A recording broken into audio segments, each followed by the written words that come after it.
Boa tarde, pessoal. Sejam bem-vindos ao canal. Meu nome é Miriam, você que está chegando agora. Seja muito bem-vindo também, se juntar aí a nossa família. Hoje eu vou falar para vocês sobre a minha história, por que eu não estou morando aqui na minha casinha da roça, e se é que eu vou morar um dia, eu não sei. Eu fiz um vídeo agorinha, esse aqui é até sequência, que eu fiz um tour e mostrei alguma coisa lá dentro e contei para vocês algum detalhe como a gente fez a casa, né? Então agora eu vou mostrar para vocês, vou conversar, vou falar, explicar, e para vocês terem uma compreensão plena de todo o histórico, eu vou fazer um apanhado geral, desde quando a gente comprou o terreno, para que vocês entendam por que eu não estou morando aqui e se eu não vou vir morar aqui, né? Então vamos lá, deixa eu mudar de posição aqui e a gente conversa. Então, pessoal, para a gente se localizar melhor, eu estou gravando esse vídeo em janeiro, primeira semana de janeiro de 2023. Nós compramos esse sítio, esse terreno em 2018, outubro de 2018, final de ano, finalzinho do ano. Fica no Espírito Santo, nós moramos em Vila Velha, a gente mora perto da praia. E aqui no Espírito Santo a gente tem o privilégio de que, para você sair da praia, da cidade, né, da praia, para as montanhas, 40 minutos é suficiente. Que é a primeira cidade, que é Domingos Martins. Então lá é uma região bem nobre, Domingos Martins. Então a gente queria um cantinho que pudesse ser uma chácara para passar final de semana, só lazer, só para ser de lazer. Mas lá é muito caro. Pra vocês terem ideia, se você for comprar uma chácarazinha pequena de 2.000 metros, 3.000 metros, você consegue hoje, né? Deve conseguir uns de 100 mil para lá. E para você ter que construir aquela coisa toda, então para a gente era inviável pela nossa condição financeira. Mas a gente nunca deixou de acreditar, a gente nunca deixou de querer, de ter vontade. Isso se sabe que é muito importante. E o meu pai, nos 2 últimos anos de vida dele, ele veio morar com a minha irmã, que foi em 2016, ele ficou 2017 e 2018, isso. Ele morou aqui em Brejetuba, que é uma cidade muito perto daqui de onde é o sítio. O sítio é no início do município de Muniz Freire, tá? De Vila Velha aqui, sem trânsito, dá 2h30. Com mais trânsito, mais movimento, dá um pouquinho mais. Então ele veio morar aqui. E aí, a gente nessa vontade de ter um sítio, acabamos descobrindo que aqui seria possível ter um pedaço de terra. E aqui a gente conseguiu comprar um pedaço de terra por 70 mil, que a gente pagou em 2018, 30 mil metros de terra. Não tinha benfeitoria nenhuma. Aqui era uma terra agricultável, que eles plantavam horta, plantavam milho, né? E aí tava com mato enorme. Mas desde o dia que a gente colocou o pé para vir ver, a gente amou. A gente não tinha o dinheiro, gente. Eu tinha um dinheiro de um carro meu, fiquei 2 anos e meio sem carro, porque um carro meu foi roubado. E o seguro me pagou, mas o dinheiro não dava para comprar outro carro zero. Aí eu não quis comprar. Então fiz o sacrifício de ficar 2 anos e meio sem carro. E tinha esse dinheiro lá. E aí, né, com a graça de Deus, junta daqui e dali, ajuda de um de outro, consegui comprar esse terreno.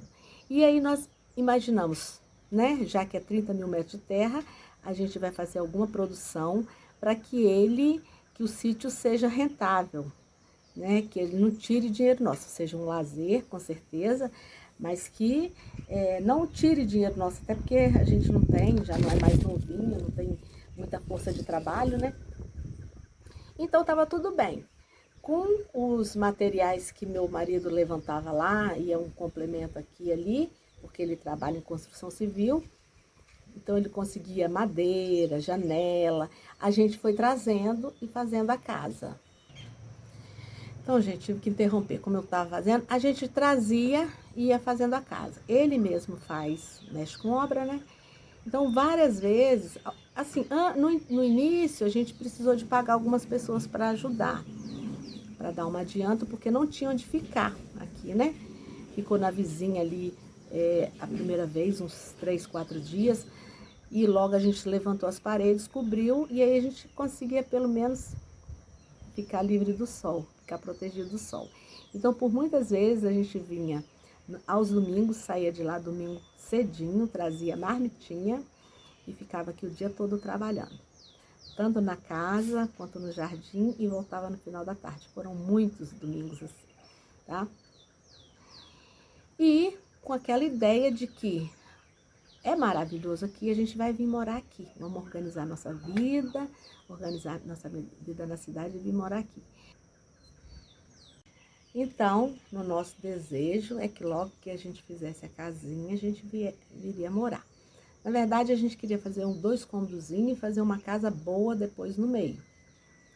Mas aí acabou, tá muito pequena, aumento daqui e dali, fizemos uma casinha maior. Então, essa casinha dá pra gente passar um ano para ver se a gente gosta, a gente aluga lá e passa um ano, essa era a nossa ideia. Ou a gente começa assim, de 15 em 15 dias, final de ano, e vem pra cá. E isso não deu certo, gente. A gente não consegue vir, e vou dizer o motivo maior. Nesse período que a gente estava sonhando com um pedaço de terra, com um lugar tranquilo, quando as pessoas pensam em roça, elas pensam nisso, né? Um lugar de paz, um lugar tranquilo, calmo, que você sai do estresse da cidade. A intenção de quem vem para a roça é exatamente essa. E a minha também era. E cada dia maior essa minha vontade de vir para a roça, porque eu estava vivenciando um período de estresse extremo, ansiedade e estresse. Vocês podem ver nos meus vídeos, quem acompanha, que eu tenho toda a característica de quem é ansiosa.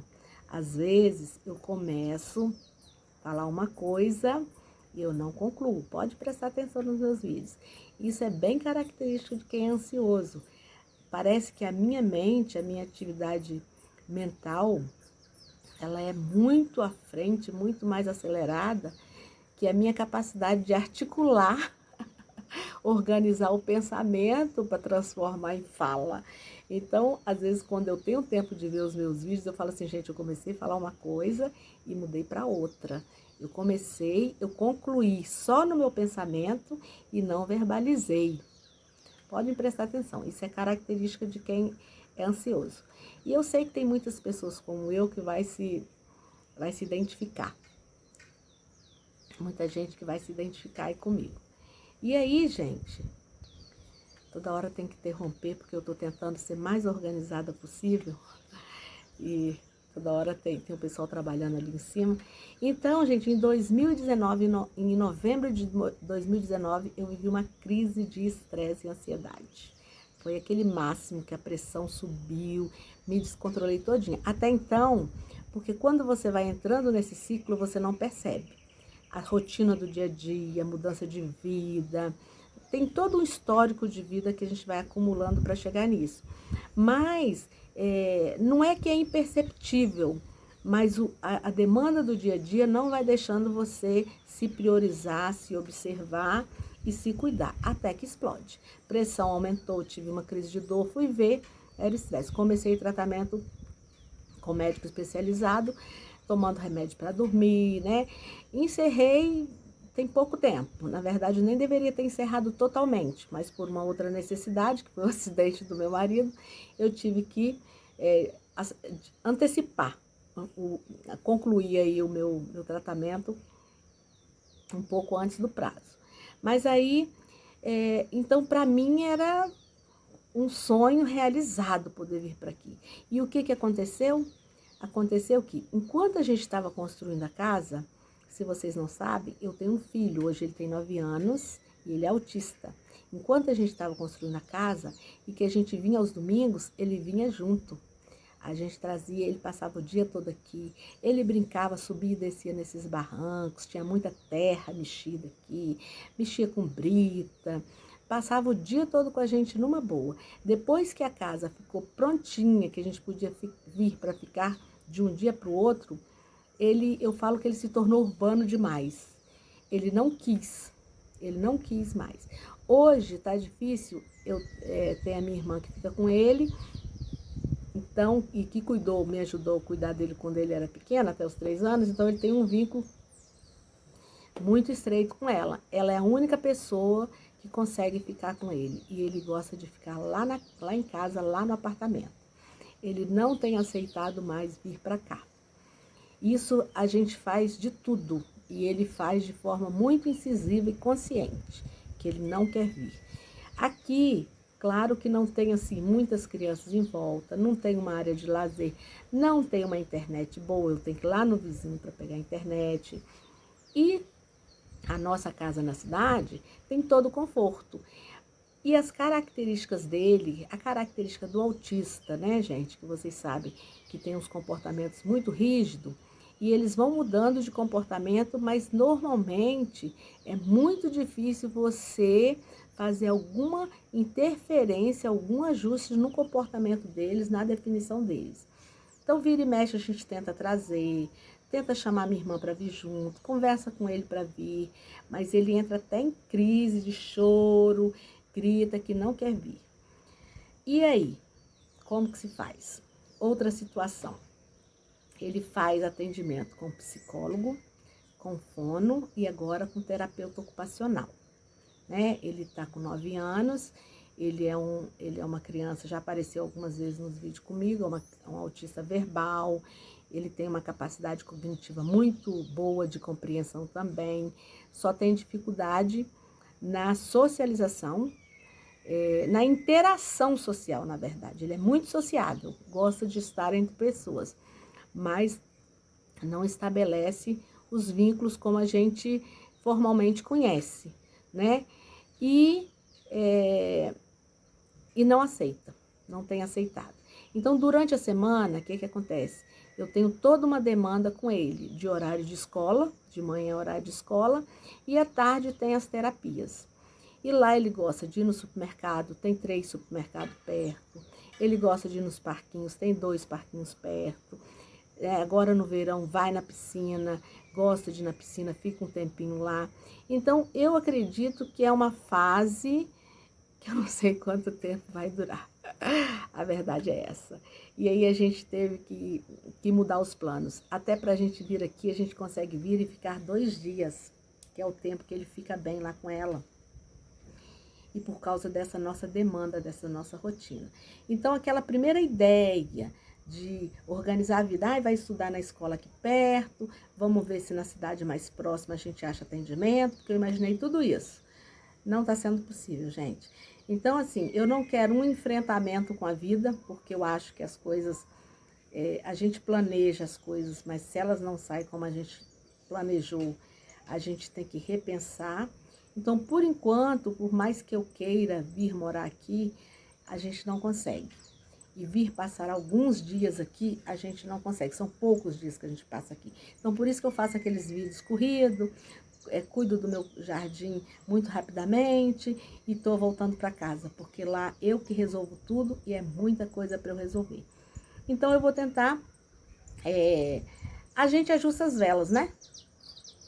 A gente traça lá um rumo e não sai exatamente aquilo, você vai ajustando as velas. Então, eu não sei, gente, se essa é a vontade de Deus. Se for, tudo se ajusta. Por quanto tempo que a gente vai precisar ficar na cidade ainda e vir aqui só de vez em quando. E nem sei quanto tempo a gente, que já não é novinho mais, vai aguentar, tá pegando estrada para vir e voltar, né? Mas Deus sabe de todas as coisas. E aí, como é que fica aqui a casa? Quem é que cuida da casa? Nós temos um vizinho aqui da frente, inclusive ele está plantando umas bananeiras lá em cima. Ele cuida de todo o terreno à meia. Então, nós plantamos café, nós plantamos abacate, nós plantamos banana e ele cuida à meia. Até então, só foi investimento, só tem sido investimento, a gente não tem tido retorno. O retorno está aqui, esses momentos, né, agradáveis, mas a gente não tem retorno financeiro. Eu espero que a partir desse ano, pelo menos, não precise mais de investimento, porque a gente nem tem de onde tirar. Às vezes a gente, né, deixa de fazer muitas coisas para conseguir cumprir, porque você tem uma lavourinha de café, você tem adubo que você tem que colocar, Isso tudo é da gente, né? Você tem os fungicidas, os defensivos em geral, e que estão caros. E quando vem a colheita, ela não vem na proporção que dá para cobrir tudo. E a gente começou do zero. Nós plantamos os primeiros pés de café em dezembro de 2018, né? Na raça, assim. Mas eu creio que os planos de Deus são melhor que os nossos. É isso que eu creio. Se os planos de Deus são sempre melhor que os nossos, a gente vai seguir os planos de Deus, tá bom? E a gente vai se vendo, mas eu acho assim que quem começou comigo lá, que viu aqui nossos primeiros passos aqui, né? E que tem essa vontade no coração que a gente também tem de morar na roça, às vezes fica meio entristecido e se perguntando por que a gente não está aqui ainda. Então a gente talvez precise, né? Nossa missão ainda é ficar um pouco lá, tá bom? Então, um abraço para vocês, fiquem com Deus e a gente vai se encontrando. E se você tem um sonho, não desista dele. Mas às vezes você tem que ajustar aí no meio do caminho, porque o sonho de Deus é maior que o seu. E o sonho de Deus para nós é sempre o melhor, né? Fiquem com Deus, um grande abraço, até o nosso próximo encontro. Que Deus abençoe sua vida.